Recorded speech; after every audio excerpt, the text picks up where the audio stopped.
Olá, pessoal, tudo bem com vocês? Meu nome é Ariane, eu sou professora de ciências aqui da Rede Municipal de Campo Limpo Paulista. Eu estou gravando essas videoaulas para dar um auxílio para vocês, né, para dar um amparo para vocês em relação aos estudos na disciplina de ciências, certo? Então eu vou tentar esse contato com vocês, mesmo que virtualmente, para que a gente possa dar continuidade ao estudo dessa disciplina que é tão importante, certo? Bom, como conteúdo do segundo bimestre, nós vamos iniciar falando sobre o estudo da célula. Célula, que é a unidade fundamental de todos os seres vivos. Os seres vivos só são considerados vivos porque tem a presença de célula. Aliás, esse é um critério que diferencia o que é vivo do que não é vivo, né? Então, por exemplo, o meu computador não é um ser vivo, porque ele não é formado por células.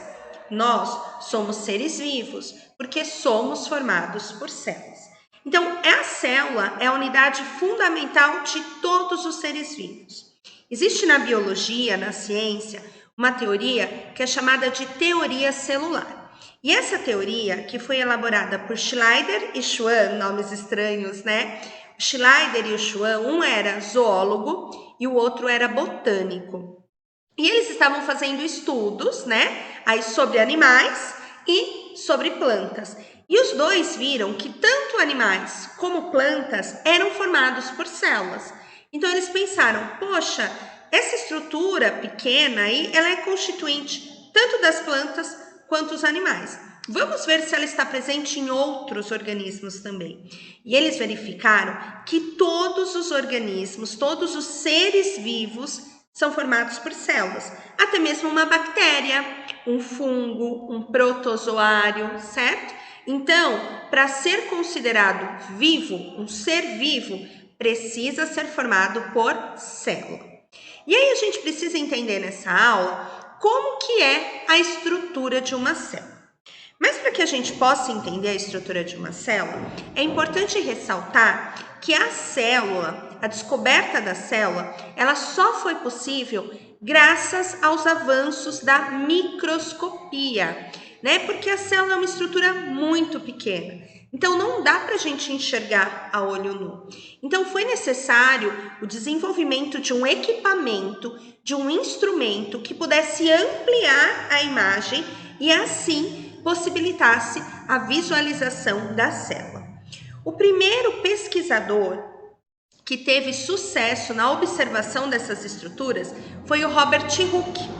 Então, a ele é atribuído a descoberta da célula, né? Então, ele era um biólogo que lá em 1665, ele resolveu observar cortes de cortiça. Cortiça é aquele material que é feito a rolha. Aquilo é um tecido vegetal, é da casca de algumas árvores.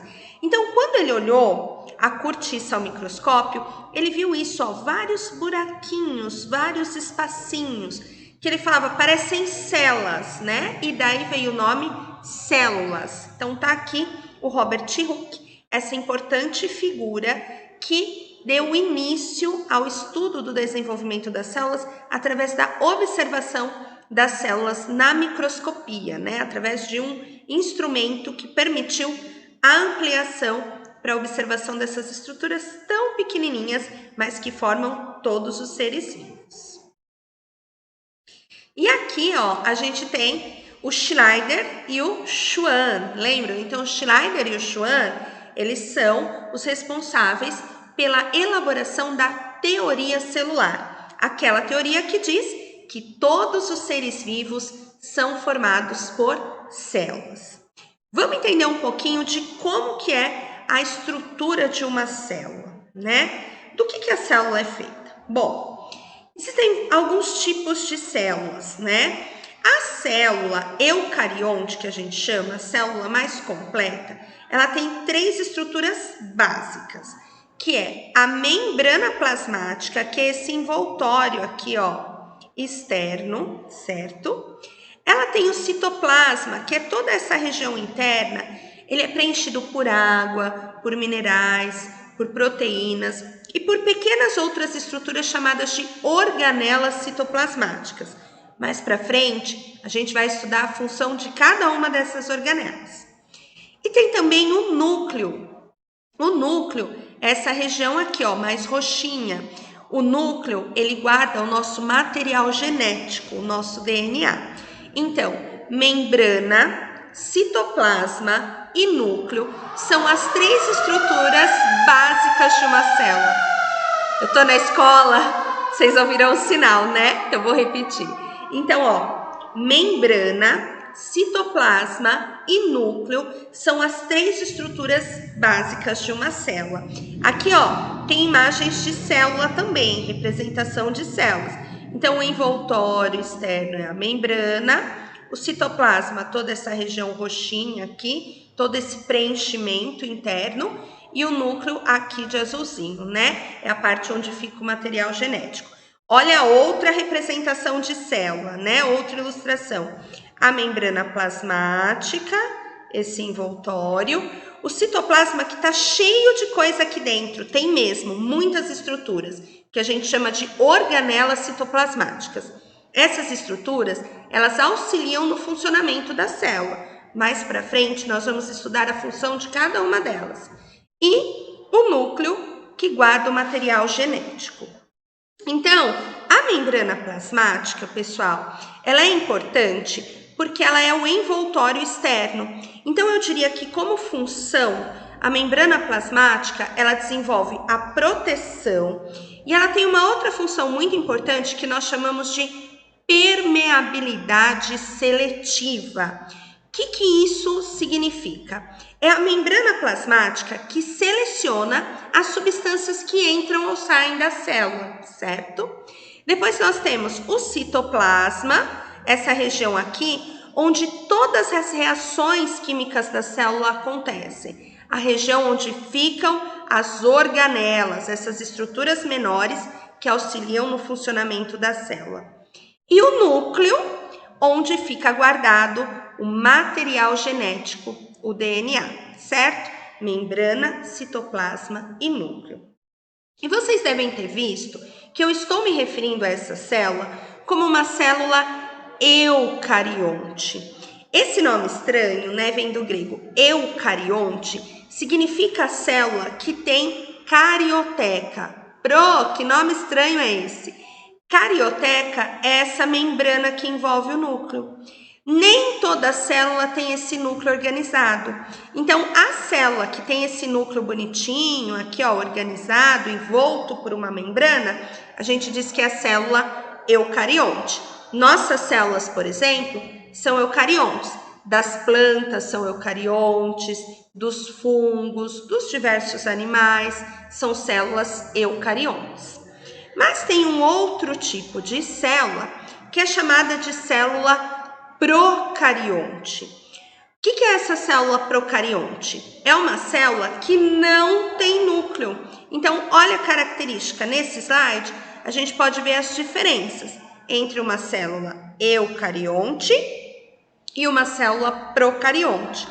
A célula procarionte, ela não tem esse núcleo organizado. E ela também não possui muitas organelas.